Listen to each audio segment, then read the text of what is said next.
Monsieur le secrétaire perpétuel. C'est pour moi un grand honneur et un privilège de m'adresser à vous pour partager quelques aspects des urgences traumatologiques vus sur l'angle et la responsabilité du chirurgien orthopédiste. Je ne saurais le faire sans adresser, comme je l'ai dit tout à l'heure, mes remerciements et ma gratitude à l'endroit des membres de l'Académie et dire, chers confrères, chers invités, en ayant un clin d'œil à ces deux illustres figures, l'un un cheikh et l'autre un maître, pour nous à qui on rend un hommage perpétuel. Je ne saurais pas également le faire sans adresser ma reconnaissance et ma gratitude à l'endroit de nos aînés. J'ai vu dans la salle la présence du professeur Sey, mais à côté, je confonds dans ces hommages et ces remerciements les professeurs El Hadji Diop, Sovazin Diouf et notre maître regretté, le docteur Nicolas Bassène. Et vous avez en bas la jeune génération, dont moi-même et le professeur Ablaye Ndiaye. Cette photo date de 1989. Donc il m'a été demandé de partager avec vous l'importance du péril traumatique dans ses aspects épidémiologiques, mais surtout revendiquer la place et le rôle du chirurgien orthopédiste. Et comme vous le savez, les traumatismes ont ceci de différents des maladies, ils constituent des expositions aiguës à des agents physiques le plus souvent, dont la quantité et l'importance de l'énergie dépassent les tolérances humaines et va exposer le sujet à ce moment à l'apparition de blessures ou de lésions dites traumatiques. Ces énergies identifiées physiques peuvent être d'ordre mécanique, énergétique, chimique, électrique et également des irradiations. Mais on confond dans cette définition toutes les situations où l'homme est privé d'une substance indispensable à la vie comme l'oxygène. C'est ainsi que les noyades sont considérées comme des lésions traumatiques. Quand on regarde un peu les statistiques de l'OMS, on se rend compte que les accidents, les traumatismes ôtent à la vie à peu près 5 millions de personnes et près de 50 millions vont présenter des lésions. Et quand on regarde un peu plus loin, un peu plus près, c'est les accidents de la circulation routière, sur cette statistique de l'OMS, qui occupent pratiquement le quart des victimes. Viennent ensuite les homicides et les suicides. Et quand on regroupe sur homicides et suicides les violences interpersonnelles, ils se rapprochent quasiment sur l'ensemble du globe des accidents du trafic routier et viennent enfin les chutes. Dans un travail qui a été présenté dans Global Science, on retrouve ici, sur ce graphique, les maladies transmissibles et non transmissibles. Et en vert, vous avez représenté les lésions traumatiques, injuries. Et vous voyez qu'entre la tranche d'âge de 15 ans à 44 ans, ce sont ces lésions traumatiques qui vont aujourd'hui menacer les ressources humaines et surtout dans les pays dits en voie de développement. Et pour l'OMS, en termes de projection sur l'horizon 2030, les lésions traumatiques vont occuper la 5e place en termes de mortalité. Alors, quand on s'intéresse maintenant sur l'angle de la demande de soins, l'OMS estime qu'il y a un besoin en intervention chirurgicale, parce que nous sommes chirurgiens, de 321 millions d'interventions chirurgicales. Et quand on regarde ces interventions chirurgicales qui sont rapportées à une population de près de 7 milliards, les besoins en Afrique subsaharienne sont estimés à près de 7000 interventions qui ne sont pas satisfaites. Et donc qui posent le problème entre l'offre et la demande en soins chirurgicaux. Et dans cette statistique, on va aller chercher tout ce qui peut intéresser notre spécialité, c'est-à-dire le musculo-squelettique. Et on se rend compte qu'on a un besoin qui tourne autour de 88 millions, soit 27% de l'ensemble de ces statistiques, avec la chirurgie pour cause de lésions traumatiques qui occuperait presque plus de 50 millions. Donc après, on trouve la répartition entre les blessures intentionnelles et non intentionnelles, sur lesquelles je reviendrai. À ces statistiques-là, on se projette sur le Sénégal maintenant, où nous avons ce que j'appelle des pics épidémiques. Aujourd'hui, quand on regarde les accidents issus du trafic routier, on se rend compte qu'il y a une spécificité de chez nous, c'est l'utilisation de roues qui initialement étaient utilisées pour des besoins personnels, qui sont ensuite passées dans un besoin professionnel, et ensuite on les a utilisées comme mobiles de transport, c'est les taxis-motos avec le phénomène Jakarta, qui est en train de pulluler sur l'ensemble du territoire. Et maintenant, de plus en plus, les deux roues sont utilisées pour des mobiles pour commettre des forfaits. C'est des agents et c'est des véhicules de criminologie. Et ce phénomène n'est pas un phénomène exclusif du Sénégal, c'est un phénomène qu'on retrouve dans toute la sous-région. Nous avons eu l'occasion en 2012 de diriger une table ronde sur cette problématique pour l'ensemble des pays concernés, qui s'appelle au Bénin Zemijan, qui s'appelle au Cameroun Benskin, qui s'appelle au Nigeria Kabu Kabu. Le phénomène reste et demeure. Et ceci va péjorer beaucoup de la vie des plus jeunes sur qui nous comptons pour faire du développement et de l'émergence. Je convoque ici un ensemble de travaux qui est dans l'exhaustivité, l'ensemble des travaux publiés sur ces problématiques. On a essayé de faire une méta-analyse et on se retrouve à peu près avec 2400 victimes, avec une mortalité qui tourne autour de 1,2%, avec une nette prédominance masculine. Ces études ont été menées sur l'ensemble du territoire, tantôt en hôpital régional, tantôt dans notre structure. À côté, un autre pic épidémique, c'est les chutes. Aujourd'hui, quand on regarde les statistiques de notre hôpital, la chute est la deuxième cause de consultation aux urgences. Elle vient immédiatement après les accidents de la circulation routière. Et là, on pointe du doigt la chute du troisième âge qui est en train de devenir un problème de santé publique. Dans nos services, la moitié des lits est occupée par des personnes qui ont plus de 60 ans. Et si quand on les regarde un tout petit peu, ils ont le plus victimes d'un traumatisme excusez-moi, du fémur proximal, soit une fracture du col, soit une fracture pertrocantérienne. Un autre phénomène également, c'est le phénomène du sport, qui est devenu maintenant un métier, avec une pratique exclusive des écoles d'explosion, des écoles de football, mais également de la lutte. Et les traumatisés, on en recrute beaucoup dans ce domaine-là. J'aurais pu peut-être continuer encore cette description en parlant aujourd'hui des violences interpersonnelles. Et nous venons de boucler une étude sur 6 mois à l'hôpital général de Grand Yoff. Excusez-moi. Nous avons eu 330 victimes sur 6 mois de victimes de violences interpersonnelles, dont 10 cas de décès. Il y a également une autre étude qui a été faite sur le plan nécropsique entre l'hôpital de Dantec et l'hôpital Grand Yoff sur 1000 autopsies. Et on voit également que les violences dominent les morts dites naturelles.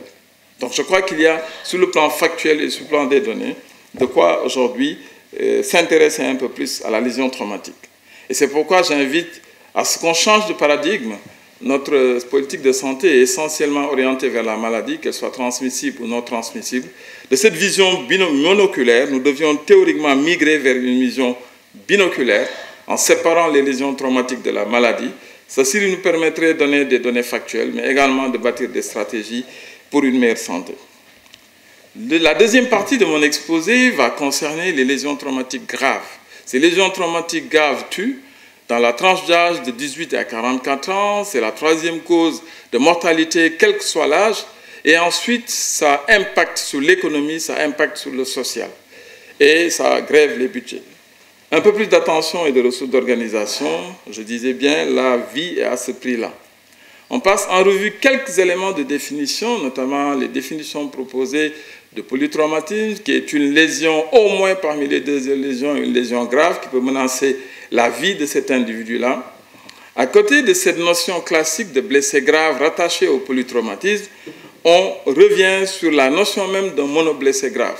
Donc, est considérée comme blessé grave toute personne qui est victime d'une lésion traumatique voit sa vie être menacée soit par une détresse respiratoire, soit par une détresse circulatoire, une détresse neurologique. Envisager une étude sur les traumatismes graves, c'est également regarder de façon non univoque, s'intéresser à la proximité géographique des centres hospitaliers, regarder un peu le plateau technique, les habitudes des médecins, mais surtout l'organisation et les protocoles. Et c'est ce que nous allons essayer de faire. Là, je vous ai parlé un peu de quelques études pour voir la place du blessé grave parmi les victimes que nous recevons. Je rappelle que nous recevons en moyenne à l'hôpital 55 blessés jour. Dans un hôpital régional, il faut compter 25 blessés jour. Et nous venons de boucler une étude sur les hôpitaux départementaux. Ils reçoivent en moyenne entre 10 et 15 blessés jour. Et donc, cette étude hospitalière qui a été faite dans un travail dirigé par notre maître, le professeur Mamadou Ndiaye, 16 décès, et on avait à l'époque accusé en 1994 l'absence de ramassage, le non-conditionnement des blessés. Et une étude récente dans une thèse sur 187 admissions entre 1990 et 2004 montre 62 décès pour lésions traumatiques graves. entre les malades qui arrivent décédés, et c'est une bonne frange, malgré les efforts qui ont été faits pour renforcer, équiper et promouvoir le préhospitalier. On perd encore beaucoup de vies en préhospitalier. On en perd également à l'intérieur de l'hôpital. Donc la prise en charge de ces traumatisés graves constitue un véritable enjeu de santé publique. C'est la principale cause de décès sur les sujets jeunes de moins de 40 ans et ça entraîne des handicaps qui sont lourds. Aujourd'hui, la survie de ces patients réclame une chaîne de soins organisée et pluridisciplinaire avec des procédures qui doivent être évaluées et évolutives, un personnel compétent, motivé, dévoué et présent, un plateau technique et médico-technique, dirais-je, dans la quantité et dans la qualité. Quelle place revendiquer pour le chirurgien orthopédiste? Autrefois, homme à tout faire, sa place était prépondérante. On voit de plus en plus ses attributions diminuer dans la présente prise en charge de tels blessés, ce qui nous invite à une migration sur le plan conceptuel.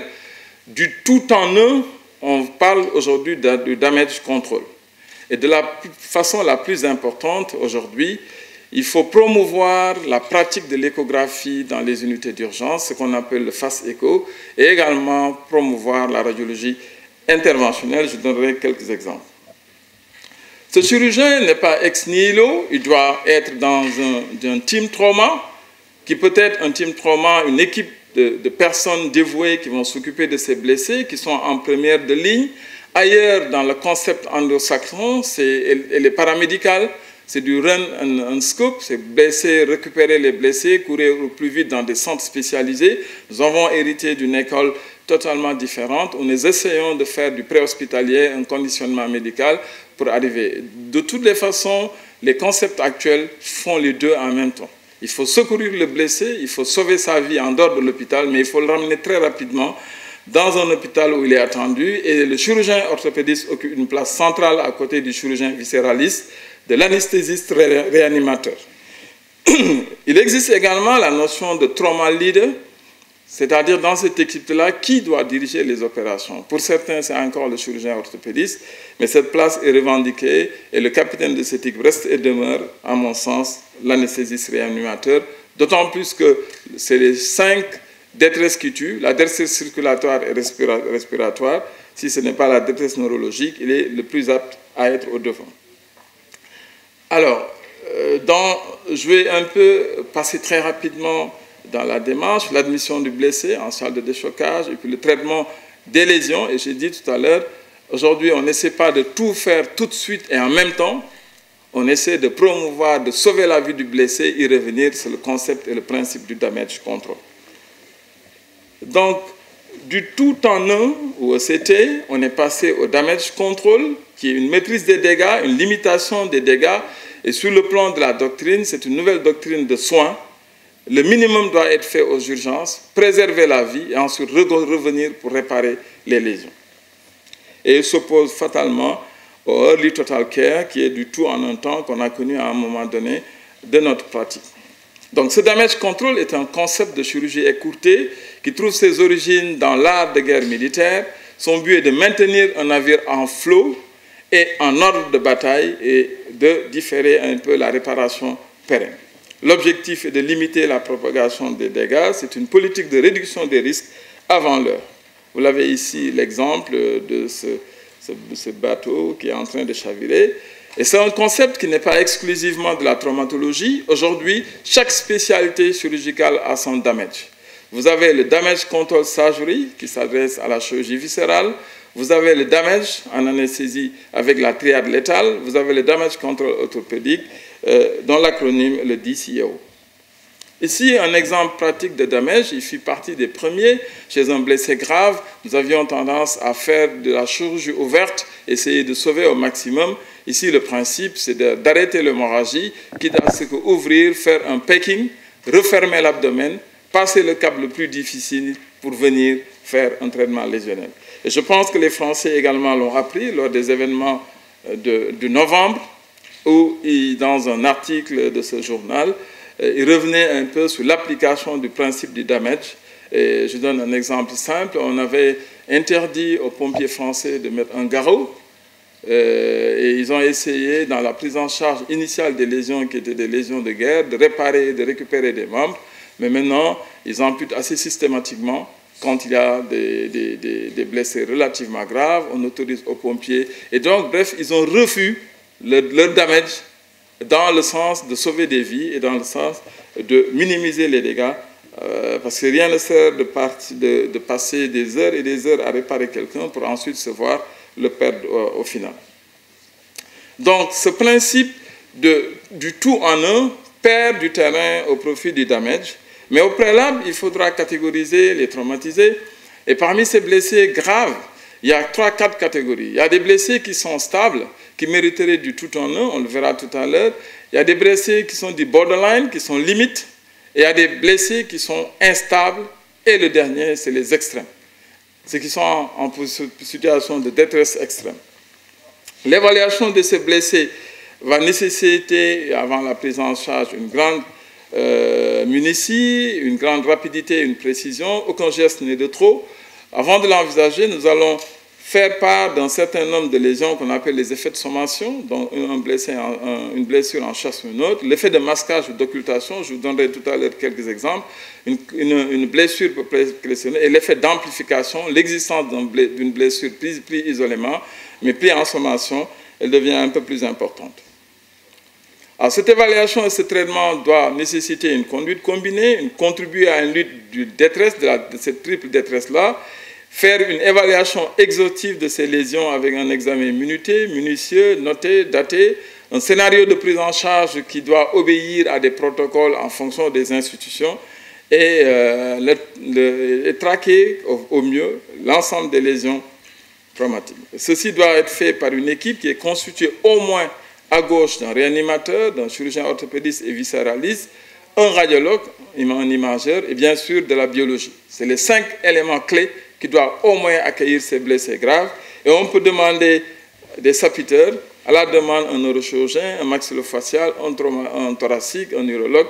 La liste n'est pas close en fonction des lésions présentées par ces patients-là. Alors, dans nos pratiques également, dans ces salles de déchocage, il doit y avoir la disponibilité d'une échographie, une échographie transœsophagienne, c'est pour faire le diagnostic des lésions viscérales graves et surtout vasculaires, notamment une dissection aortique, des lésions myocardiques et une dissection, mais également rendre possible la pratique du fast echo, qui est une capacitation par l'ensemble des urgentistes à au moins utiliser un appareil d'écho dans les services d'urgence pour rechercher une collection, une lésion qui peut être vitale. Rendre le body scan disponible, heureusement que la majeure partie des centres sont actuellement disponibles, mais si le body scan est disponible, c'est-à-dire le scanner, il faut que l'équipe, celui qui l'utilise, soit disponible et que les gens travaillent en équipe.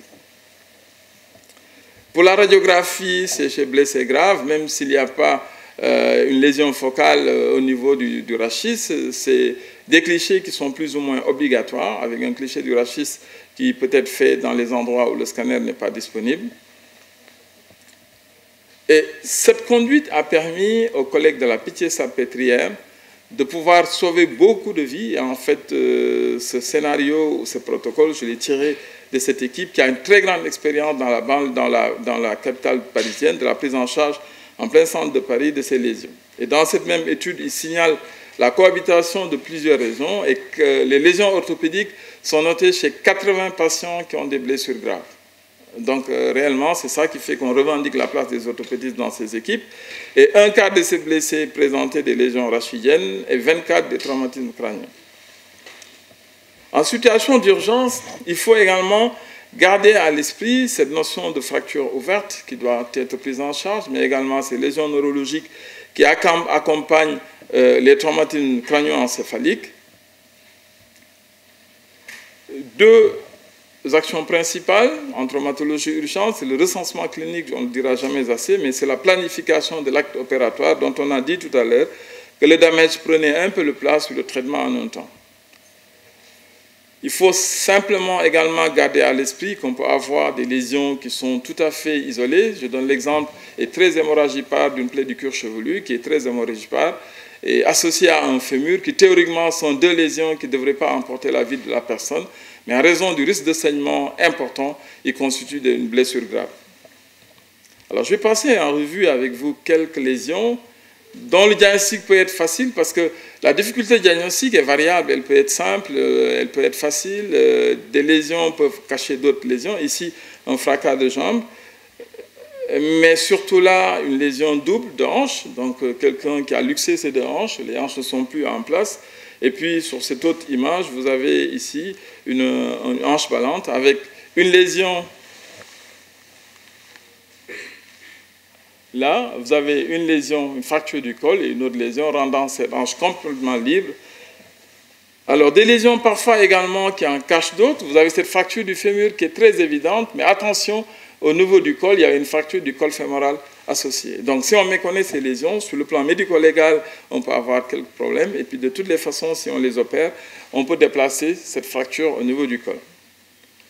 Cette autre lésion évidente, c'est cette lésion, cette luxation du genou, qui est une luxation antérieure, mais sans méconnaître que cette luxation va détendre les éléments vasculaires. Et c'est un malade qui avait une luxation du genou, mais la lésion vasculaire était méconnue et malheureusement, il a fait une ischémie distale. Et à l'autopsie, qui a nécessité une amputation, et à l'amputation, on est allé regarder derrière ce qui s'est passé. Il avait fait une thrombose à bas bruit, parce que dans ces lésions, vous avez une diminution du pouls qui a l'égale valeur d'une interruption du pouls. Parce qu'il y a un décollement de la partie la plus interne du vaisseau, donc vous n'avez pas une abolition du pouls. Et sur le plan rhéologique, vous avez une perturbation également du sang, ce qui fait que l'ischémie va se produire, mais elle se produira à bas bruit. Vous avez cet autre exemple de ce malade qui a présenté une épaule flottante, une disjonction scapulo-thoracique avec des lésions thoraciques qui sont extrêmement importantes sur ce membre-là, qui était associé à une lésion vasculaire. De la même manière, toujours sur ces lésions qui sont évidentes, qui en cachent d'autres, vous avez ces lésions d'une luxation stade 4, voire stade 5 de l'acromio, mais qui cachait une lésion contralatérale, rétrosternale, qui comprimait le dôme pleural. Vous avez la clavicule qui est passée en arrière du sternum. Vous avez ces lésions du rachis qui sont des lésions également évidentes, cette luxation-là, mais c'est des lésions dont la prise en charge nécessite un certain nombre de plateaux, mais également une équipe rompue à la tâche. C'est l'exemple également de ce traumatisme du rachis, de cette fracture du bassin disjointe. Et signaler que dans le feu de la traumatologie d'urgence, on peut, sur cette fracture luxation de hanche, une manœuvre de réduction non pensée peut aggraver la lésion. Donc à ce moment-là, on devient iatrogène. Dans tous les cas, le culte de l'évaluation et du contrôle doit être de mise avec des protocoles bien établis. Et là, j'ai convoqué cette classification de Hanover. Vous avez en vert un malade qu'on peut conduire directement au bloc. Là, c'est un malade qu'on peut conduire au bloc après l'avoir stabilisé. Par contre, là, il faut stabiliser obligatoirement le malade et promouvoir dans ces deux cas, le cas extrême et l'instabilité, le damage control. Vous en avez ici un exemple d'un traumatisme du bassin extrêmement grave avec des lésions vasculaires qui étaient ici. Et ce traumatisé du bassin, on peut, par des méthodes parfois simples, limiter le saignement, parce que les deux manières d'aggraver ces lésions, c'est les lésions du bassin, par le principe du pagne tourniquet. Même si vous n'avez pas le moyen, vous pouvez utiliser un pagne, le tourner. L'essentiel, c'est de serrer le bassin pour que l'hémorragie ne continue pas. Vous avez ici un autre exemple, donc du pagne tourniquet, si vous n'avez pas de ceinture. Et au mieux, si vous avez l'équipement qu'il faut, on développe de plus en plus des clans qui permettent de refermer le bassin, qui est très hémorragipare. Et en milieu spécialisé, on peut promouvoir une exofixation. Vous avez les différentes étapes de cette fixation. Avant, une manière de perdre ces malades, c'est le saignement qui était fait, qui est prévisical, qui est rétrovésical, s'il n'y a pas des lésions associées. Et de plus en plus, cette chirurgie n'est plus ouverte. Quand vous avez un saignement qui est actif, on utilise des techniques fermées, et notamment l'embolisation, qui permet en radiologie interventionnelle de pouvoir limiter et sauver ces blessés. Vous avez des articles qui parlent de ce damage control, mais vous avez surtout cette expertise au niveau national avec des jeunes collègues radiologues qui font de l'interventionnel.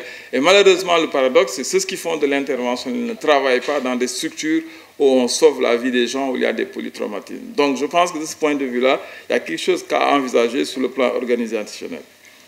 Je vais peut-être finir mon propos par des messages clés. Le premier, c'est les problèmes que nous avons, qui, au niveau stratégique, c'est un manque, je le pense, de vision et de statistiques nationales sur ces questions-là. C'est des priorités qui ne sont pas définies et des ressources qui sont insuffisantes. J'aurais pu m'étaler dessus. Aujourd'hui, on a à peu près un lit d'orthopédie pour 10 000 habitants, un orthopédiste pour 365 000 habitants, alors qu'on sait que l'entorne tourne autour de 10 000 dans certaines parties et de 7 000 même dans certaines régions en Europe. Des forces qui sont dispersées, et c'est un appel pour une coordination et une régulation. Il ne suffit pas d'avoir du pré-hospitalier pour avoir de la régulation. La régulation des urgences dans notre pays, c'est autre chose, et malheureusement, nous n'en avons pas. Au niveau opérationnel, c'est des soins dont la demande dépasse de très loin les possibilités d'offre, et il y a une inéquité entre les régions et Dakar, et à l'intérieur même de Dakar, il y a des inéquités entre le public et le privé. Dans le domaine de la formation, on a une faible démographie, j'ai donné un peu les ratios, et il faut de ce point de vue-là former le plus de Sénégalais, développer la vocation de la spécialité, qui est une spécialité à garde, et aujourd'hui revoir un peu le système de traitement. La recherche est quasi absente, et je pense qu'il faut la promouvoir, mais après avoir assassé quelques problèmes, voilà les solutions qu'on propose au niveau stratégique, c'est qu'il faut avoir une vision qui est binoculaire, qui est orientée maladie, mais qui est orientée surtout traumatisme aussi, parce que ce n'est pas la même chose. Au niveau organisationnel, il faut promouvoir des structures autonomes, il faut revoir la carte traumatologique de ce pays-là en termes de différentes ressources, et au niveau opérationnel, il faut assurer des soins, une coordination des procédures et des protocoles, il faut former, réformer les curricula de formation et promouvoir la recherche, l'innovation. Je pense tantôt, en m'introduisant, on a parlé du bambou et de la calebasse. Ça constitue également une de nos priorités en termes de capacitation des habiletés techniques, parce qu'il ne suffit pas de donner des diplômes aux gens, il faut les former aux compétences et il faut savoir se comporter correctement dans les unités. Alors ça, il faut le faire, je pense, sur l'ensemble de la pyramide sanitaire. Et je suis désolé, on ne peut pas prendre les urgences traumatologiques, les ramener aux hôpitaux de niveau 3 ou de niveau 2. Aujourd'hui, au niveau du départemental, il y a une forte demande. Et même dans la case de santé, il faut qu'on puisse dire, dans le package proposé, quand quelqu'un se blesse, qu'est-ce qu'il faut faire? On le dit pour quelqu'un qui est malnutri, on le dit pour la santé mère et enfant, mais on ne le dit pas pour quelqu'un qui est blessé. Alors, des soins curatifs, je l'ai dit tout à l'heure, il faut promouvoir à l'époque un trauma center à Diamniadio, c'est une route qui est accidentogène, c'est au carrefour de toutes les routes, et je pense qu'il faut le faire, il faut renforcer et organiser notre système, je l'ai dit, bourses de spécialité, promouvoir et doter des ressources suffisantes matérielles et financières, promouvoir le ramassage, le transport et organiser nos services d'admission en mettant en place des unités de déchocage. Pour les soins curatifs, il faut rationaliser et optimiser les ressources, je l'ai dit, les procédures et protocoles, le développement, surtout la formation médicale continue, on parle maintenant de développement professionnel continu, et dans nos services, avoir des staffs de morbimortalité. Il faut qu'on sache pourquoi on perd les malades, et il faut qu'on en apprenne en termes de leçons. Promouvoir des protocoles, je l'ai dit tout à l'heure, mais insister sur le volet préventif, et vous avez ici la roue de la prévention, avec tous les acteurs qui sont incriminés, en convoquant cette matrice de Diagon, qu'est-ce qu'il faut faire avant l'accident, qu'est-ce qu'il faut faire pendant l'accident, qu'est-ce qu'il faut faire au-delà, et enfin, terminer par des soins de réadaptation, de réinsertion socio-professionnelle. Et malheureusement, pour donner cet exemple, il y a l'hôpital et à la maison, mais entre deux, on n'a pas de service d'hospitalisation pour des soins prolongés, encore moins de soins adaptés. Je termine en lançant un appel. Je dis, les traumatismes, nous sommes tous concernés. Il faut une approche qui est multisectorielle, un staff médico-social pluridisciplinaire regroupant des soignants, mais également des non-soignants. C'est une affaire de société, c'est une affaire de communauté. Je vous remercie de votre aimable attention.